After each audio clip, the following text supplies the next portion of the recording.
Hello everyone, and welcome back to another Transformers review. Now I thought I would do something a little bit different. As you can see, this is not a G1 or even a Prime toy. It's actually a Beast Machines Transformer. Now his name is Tankor, and he is the equivalent of the Decepticons. Of course, in Beast Machines was Vehicons, which is kind of strange that they reused that name then in the Prime line. But as you can see, he's sort of based, I suppose, on a Cybertronian tank mode, obviously mimicking something completely out of Hasbro's imagination. I do have his instruction sheet as well there, which I'll show you. Just a very basic black and white instruction sheet with this, these figures, but it's still nice to have it, of course. Now, as for the actual vehicle mode, alt mode of Tankor, now it does have quite a lot of nice little touches to it. Now it's about the size of, I suppose, a Voyager, but it's called a Mega class in Beast Machines. Very nicely detailed. Love all the silver paint applications they put on for the wheels and the track area. All the red painted on details again are really nicely done. It's quite a weighty bot as such as well.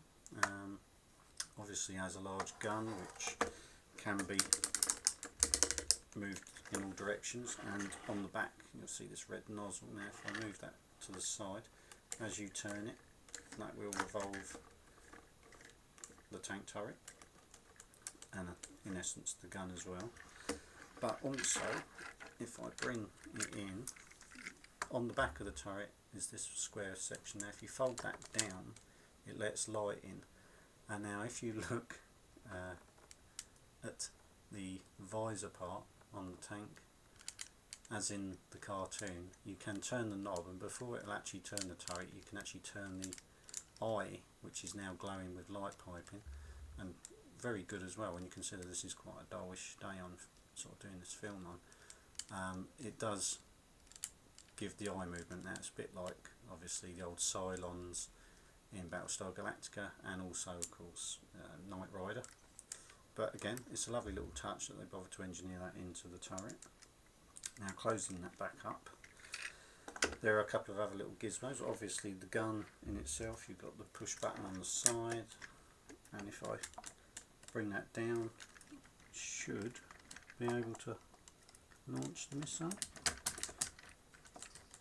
If it hasn't got caught funny, let's just double check that.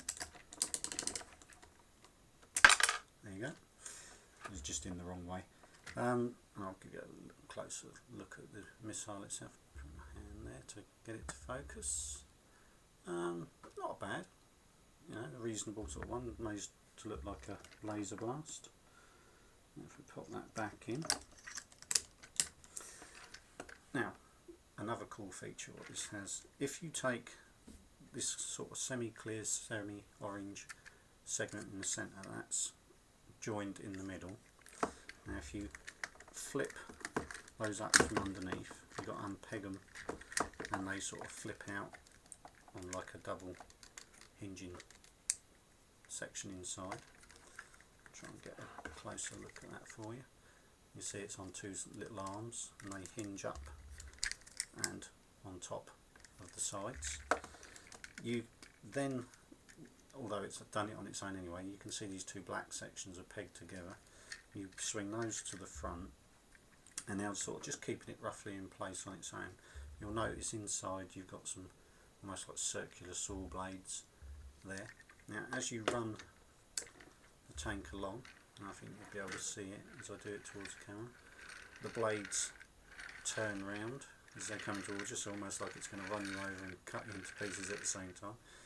Great little feature, completely sort of like there for the play value rather than actually being necessary as such to the actual figure, but a great little touch. And the fact that it's got a bit of red showing on the edge and the chrome showing on top almost looks like he's already chopped somebody up a little bit, so a bit gory as well. But that's pretty much his tank mode. Now he does obviously have rubber edged wheels at the front to help the grip for the turning of the saw blades on the front there, and he's got some small wheels on the back as well. Not a lot of obvious robot kibble in itself either, so pretty good alt mode generally. Now getting to the transformation of it, first things you've got to do, as you can see at the back, you get a little bit of leg kibble there, which is these side sections, so you need to unclip the leg, and that's just held in by that section there going into a square hole inside, which you'll see a bit more in a second. But you bring the legs up and around and just sort of straighten them up. The same on that side, just pull it out slightly to the side, swing it round and just sort of straighten them out again. The feet are already out, they're actually moulded in that position. That is, to my way of thinking, the only downside. That would have been quite nice if that had folded round and gone into that gap there, but it is actually moulded in all as one piece, even though it looks like it would hinge on that screw. It is actually moulded in at one piece and doesn't actually move. So they just slipped up with one little tiny thing on this figure in my view, but other than that it's perfectly livable with. Now for the next part, what you've got to do is swing the whole section. You'll see there's a metal pin joint there. You just need to swing the whole of the leg section forward like so, so it's hanging loosely there. And then at the same time you'll see these orange pieces in the centre. I'll bring that into the side. They're pegged together with two pegs, so you get a peg and hole on each one. Now they make up the top of the tank front, so you just release them away from each other, and you'll see that this grey section is hinged inside there, and that's the hole. I can get the light right. That's the hole where the rear legs were pegged into. Now they reuse that hole to swing this grey section round, and this section here will go into that hole. Let's see it from the side better. Now at the same time you've got to do that, you've obviously got to move the arm round to give it clearance to get in there, and that's it. It just sort of sits in almost flush like so. And again you've got to do the same that side as well. Now again it's looking a little bit of a stumpy weird figure at this point. The next bit changes a lot of it. What you do is take the whole leg section and flip that up all the way the other direction, and should say as well, swing it round at what would be the waist. That has now turned the legs round to this side and exposed all the chest detail up there. Now of course it's just a matter of sorting out the arms, which we just need to swing the part, which the orange part there is the shoulder, up to the top, and it's a little bit fiddly because you've got to try and keep the shoulder joint in as you move the arm down, because some of the joints are quite stiff and you just need a little bit of pressure to get them to bend into the right place before you let that shoulder go. Now the last thing on each arm is opening up that black piece, which gives him a claw hand, almost a little bit like a crab claw or something like that on each hand. So again, doing the same thing, bring the orange round to the top, bring the saw blade to the top of the arm, which helps you work out which direction you're going, and then just again final little bits of positioning of all of the arm pieces, and that brings his arms all correct. Now in doing so you can see that his head's now appeared, as that was underneath that red knob on the back, or engine exhaust, whatever you want to class it as, for turning the turret. Now that needs to be positioned correctly. Now what you've got to do is turn the turret so it's facing straight down, turn the head manually till you've lined that black piece of plastic on the back of the head there, lined up with the groove which is there on the back of the sort of now backpack, and by lining them up, flip the knob part down and it goes into that groove, and you can fold the knob sort of up as well a little bit behind his head, and that just stops the backpack from moving but also finishes off Tankor's face and head. Now you can't obviously then move the head from the neck section, but his head is still articulated because it's on a separate joint, so you can actually still turn his head manually.